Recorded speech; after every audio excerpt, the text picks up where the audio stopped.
L'Indonésie est désormais l'un des nouveaux pays émergents dans le monde. Eh bien, quels sont les impacts de cette émergence sur le territoire?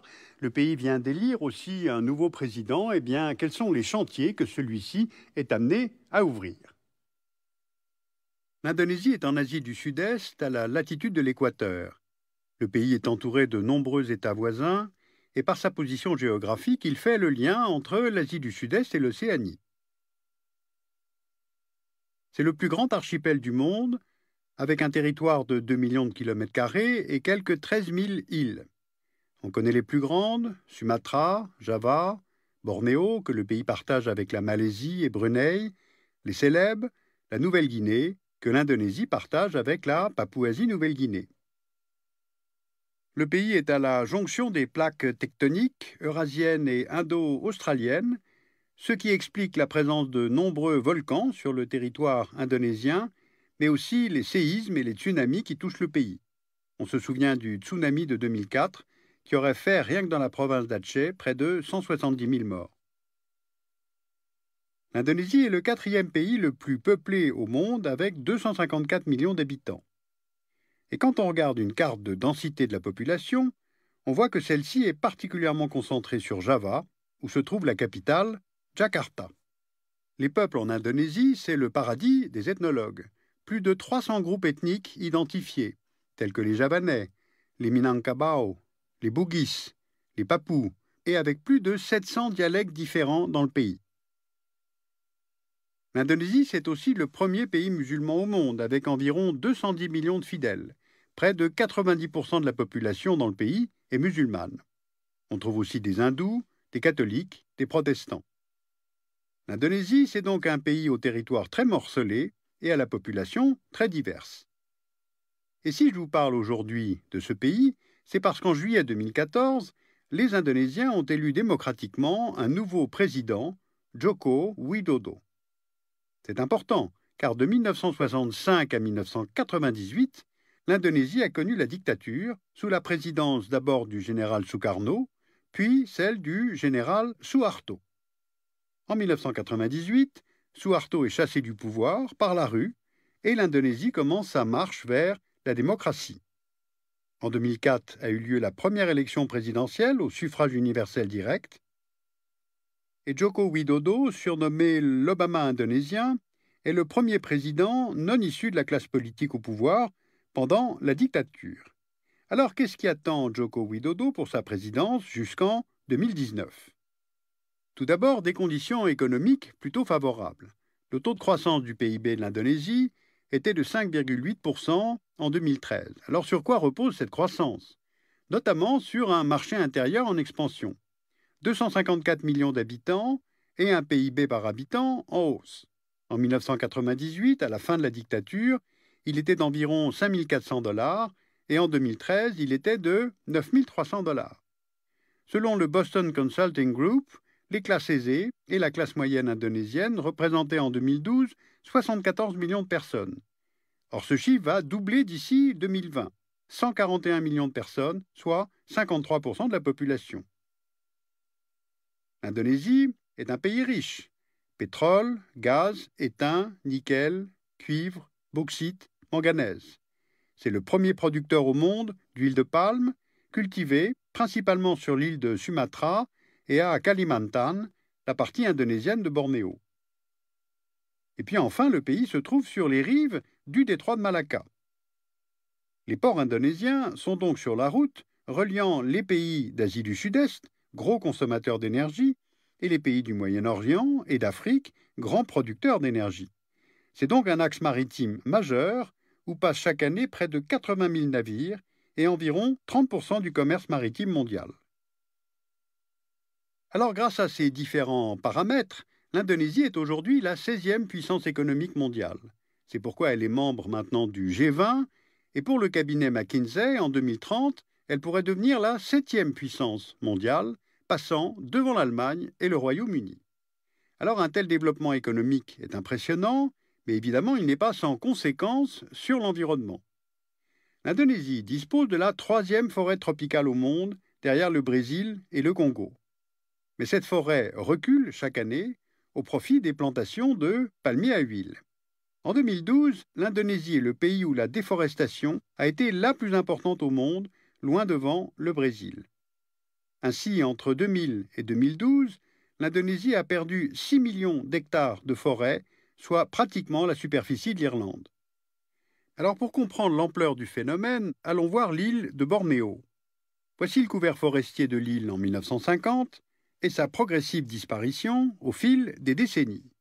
Or, cette immense forêt tropicale abrite de nombreuses espèces, orang-outans, éléphants, tigres, oiseaux, et certaines sont d'ores et déjà en voie de disparition. En plus, la déforestation réduit la capacité de la forêt à capter le CO2. Donc l'Indonésie a mis en place en 2011 un moratoire sur les permis de déforestation, mais il s'agit le plus souvent de coupes illégales et les autorités manquent de moyens pour surveiller les forêts. À cela s'ajoute l'urbanisation. La population urbaine était de 80 millions de personnes en 1998 et elle est passée maintenant à 130 millions. Voici les principales villes d'Indonésie. On voit que l'urbanisation touche inégalement le territoire. Et c'est encore plus visible la nuit. Et sur cette image satellite, le territoire le plus illuminé, c'est l'île de Java. Jakarta et son agglomération comptaient 30 millions d'habitants en 2010, soit quasiment la moitié de la population de la France.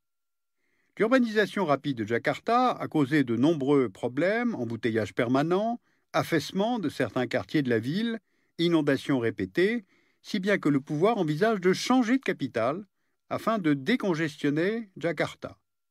Et parmi les alternatives envisagées, il y aurait Palangkaraya sur l'île de Bornéo, ce qui permettrait de rééquilibrer la création de richesses sur les territoires indonésiens. Parce qu'il y a d'importantes inégalités entre les différentes régions du pays.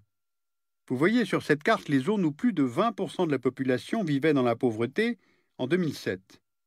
Même si le développement économique a permis une hausse du PIB par habitant, il y avait toujours en 2011 43% de la population qui vivait avec moins de 2 dollars par jour. Et si on regarde les zones de pauvreté, on remarque que la région de Jakarta est épargnée, mais que la Papouasie est particulièrement touchée. Alors cette région de Papouasie occupe une place particulière en Indonésie et pour comprendre, il faut faire un peu d'histoire.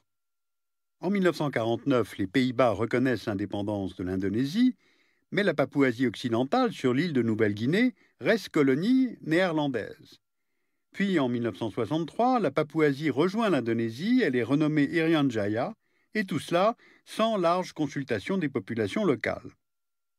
Un mouvement séparatiste armé est alors créé, l'Organisation pour une Papouasie libre, qui milite pour l'indépendance de la Papouasie et pour une meilleure répartition des bénéfices tirés de l'exploitation des ressources naturelles, trop inégalement réparties entre les compagnies étrangères, Jakarta et la Papouasie.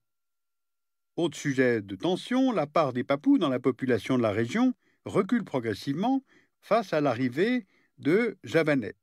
C'est la conséquence d'une politique de transmigration décidée par Jakarta et qui vise à limiter la surpopulation de l'île de Java.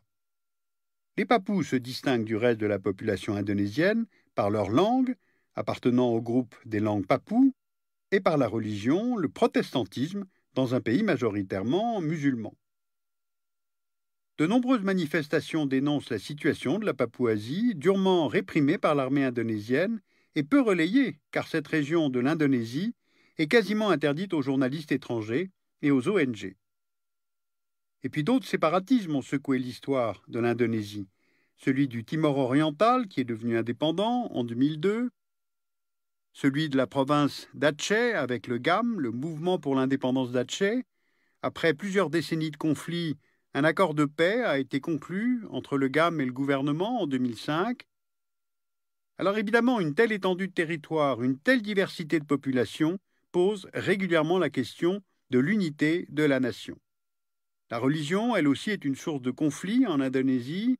Les autorités font face à la montée des extrémismes musulmans qui se matérialisent tout d'abord par des victoires politiques locales qui ont permis l'adoption de législations inspirées de la charia dans certaines provinces et réellement appliquées dans la province d'Aceh. Et il y a aussi l'émergence de groupes terroristes comme Jamaah Islamiyah, proche d'Al-Qaïda, et qui est responsable de plusieurs attentats en Indonésie, dont celui de Bali qui avait fait plus de 200 morts en 2002. Et même si le dernier attentat a eu lieu en 2009, plusieurs groupes terroristes sont toujours actifs aujourd'hui en Indonésie. Alors si je résume quelques-unes des problématiques que j'ai évoquées aujourd'hui à propos de l'Indonésie, avec l'exemple du terrorisme islamiste, on est face à la question des identités régionales et des influences extérieures sur le pays, sur l'Indonésie. Avec la question de la Papouasie, on est face à la question du mépris de l'autre et de l'erreur classique face au sens obligatoire du progrès. Et puis avec l'histoire de la déforestation, on est face à la question de l'usage et de la rentabilité lente ou rapide d'un territoire. On le comprend, avec un archipel aussi étendu entre Asie et Océanie, on mesure la nécessité du contrôle maritime et terrestre pour préserver le maintien de l'unité nationale. Eh bien, c'est un chantier à la fois constant et complexe pour un pays aussi divers et aussi vaste que l'Indonésie.